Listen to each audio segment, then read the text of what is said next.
नमस्कार। आज हम इतिहास को एक बिल्कुल अलग नजरिए से देखने वाले हैं। किताबों से नहीं, बल्कि कपड़ों से। जी हाँ, हम राजस्थान की पोशाक की कहानी में हजारों साल पीछे जाने वाले हैं। तो चलिए इस दिलचस्प सफर पर निकलते हैं। सबसे पहले चलिए इस सवाल पर जरा सोचते हैं। जब हम किसी को देखते हैं तो क्या हम सिर्फ उनके कपड़े देखते हैं, या उनकी वेशभूषा हमें उनके कल्चर, उनके समय और उनके इतिहास के बारे में भी बहुत कुछ बता जाती है। असल में हमारी पूरी खोज आज इसी एक सवाल के इर्द गिर्द घूमने वाली है। तो देखिए, हमारा मिशन बड़ा मजेदार है। हमें बनना है एक तरह का ऐतिहासिक जासूस। सोच कर देखिए, उस जमाने की कोई फोटो तो है नहीं, कोई वीडियो भी नहीं है, तो फिर इतिहासकारों को पता कैसे चला? चलिए देखते हैं कि कैसे वो पुराने जमाने के सुरागों को जोड़कर इस पूरे रहस्य को सुलझाते हैं। तो ठीक है, अपनी जासूसी शुरू करते हैं। जैसे एक डिटेक्टिव सबूत ढूंढता है, ठीक वैसे ही हमारे आर्कियोलॉजिस्ट ने जमीन के नीचे दबे हुए कुछ बहुत ही जरूरी सुराग खोज निकाले हैं, जो हमें उस दौर की पोशाक की पूरी कहानी सुनाते हैं। और हमारी इस जांच का जो सबसे पहला और जरूरी पड़ाव है, वो है राजस्थान की दो बहुत पुरानी सभ्यताएं, कालीबंगा और आहड़। समझ लीजिए कि ये वो जगह हैं जहां से हमें सबसे पहले और सबसे अहम सबूत मिले।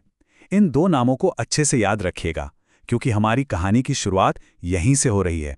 अब जरा यहां ध्यान दीजिए, ये हैं वो बड़े सबूत जो हमें मिले। खुदाई में क्या मिला? रुई काटने के चक्र और तकलियां। अच्छा, तो इससे क्या पता चलता है? ये इस बात का पक्का सबूत है कि उस जमाने के लोग कपास से धागा बनाना जानते थे, और फिर उस धागे से कपड़ा बुनना भी जानते थे। मतलब ये तो साफ हो गया कि वो सूती कपड़ों का इस्तेमाल करते थे। और बात सिर्फ एक दो जगहों की नहीं है। कालीबंगा और आहड़ के अलावा बैराट और रंगमहल जैसी जगहों से भी हमें ऐसे ही सबूत मिले हैं। अब देखिए, जब एक ही तरह के सबूत अलग अलग जगहों से मिलने लगते हैं, तो इतिहासकारों का शक यकीन में बदल जाता है कि हाँ, उस समय सूती कपड़ों का चलन काफी आम रहा होगा। तो अब हमारे जासूसों के हाथ में सबूत तो आ गए हैं।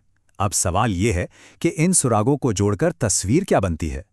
कैसे इतिहासकार इन छोटी छोटी चीजों से ये अंदाजा लगाते हैं कि लोग असल में पहनते क्या थे? तो सबसे पहला और सबसे मुख्य परिधान था अधोवस्त्र। नाम से ही पता चल रहा है, अधः मतलब नीचे। तो ये शरीर के निचले हिस्से में पहना जाने वाला कपड़ा था, और ये काफी हद तक आज की धोती जैसा ही था। कह सकते हैं कि ये उस समय के पहनावे का बेस था। और ऊपर के हिस्से के लिए क्या था? उसके लिए था उत्तरीय वस्त्र। उत्तरीय यानी ऊपर का। ये भी एक कपड़े का टुकड़ा ही होता था, जिसे कंधे के ऊपर से लपेटकर दाहिने हाथ के नीचे से निकाला जाता था। तो अधोवस्त्र और उत्तरीय वस्त्र, इन दो कपड़ों को मिलाकर ही उस जमाने की पूरी ड्रेस बनती थी। चलिए अब इस टेबल को देखते हैं। ये हमारी पूरी जासूसी का एक तरह से निचोड़ है। इसे एक एक करके समझते हैं। बहुत आसान है। पहली लाइन देखिए, कालीबंगा और आहड़ में हमें मिले कताई चक्र और तकलियां, और इससे हमने क्या नतीजा निकाला कि लोग सूती अधोवस्त्र और उत्तरी वस्त्र पहनते थे। इसी तरह बैराट और रंगमहल के सबूतों ने भी यही बताया कि दो पीस कपड़ों का इस्तेमाल होता था। और एक मजेदार बात देखिए, उस जमाने के जो खिलौने मिले हैं, उन्हें देखकर लगता है कि छोटे बच्चे अक्सर कपड़े नहीं पहनते थे। तो देखिए कैसे हर सुराग एक बड़ी कहानी बनाने में मदद कर रहा है। लेकिन क्या समाज में हर कोई बिल्कुल एक जैसे कपड़े पहनता था? शायद नहीं। जो जनजातियां जंगलों में रहती थी, वो बहुत कम कपड़े इस्तेमाल करती थी। और हाँ, जब ठंड पड़ती थी तो गर्मी के लिए जानवरों की खाल का भी इस्तेमाल होता था। ये चलन साधुओं में भी काफी आम था। अब आता है सबसे दिलचस्प हिस्सा। चलिए ये देखते हैं कि ये हजारों साल पुरानी बातें, ये परंपराएं आज भी हमारे बीच कैसे जिंदा हैं। क्योंकि इतिहास सिर्फ गुजरी हुई कहानी नहीं है, वो तो आज भी हमारे साथ चलता है। जरा इस स्लाइड पर एक नजर डालिए। ये सच में कमाल है। एक तरफ है हजारों साल पुराना अधोवस्त्र, और दूसरी तरफ है आज भी राजस्थान के गांवों में पहनी जाने वाली धोती। बिल्कुल वही चीज। इसी तरह उस जमाने का उत्तरीय वस्त्र आज पछेवड़ा के रूप में जिंदा है।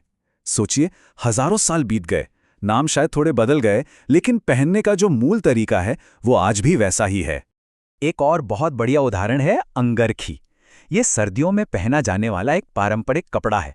इसकी सबसे बड़ी खासियत जानते क्या है? इसमें बटन नहीं होते, बल्कि कपड़े की ही डोरियां होती हैं, जिन्हें कसें कहते हैं। यह बांधने का बहुत ही पुराना और सरल तरीका है। यह दिखाता है कि कैसे पुरानी तकनीक आज भी हमारे पहनावे का एक अहम हिस्सा है।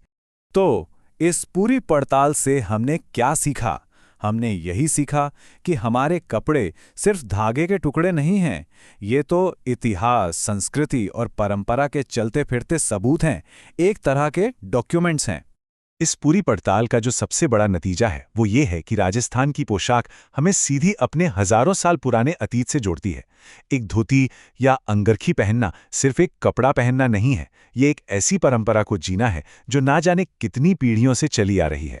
तो हमारी ये खोज एक सवाल पर आके खत्म होती है, जिस पर सोचना बड़ा मजेदार होगा। हर इलाके की अपनी एक पारंपरिक पोशाक होती है। क्या कभी हमने ये सोचा है कि वो कौन सी कहानी सुनाती है?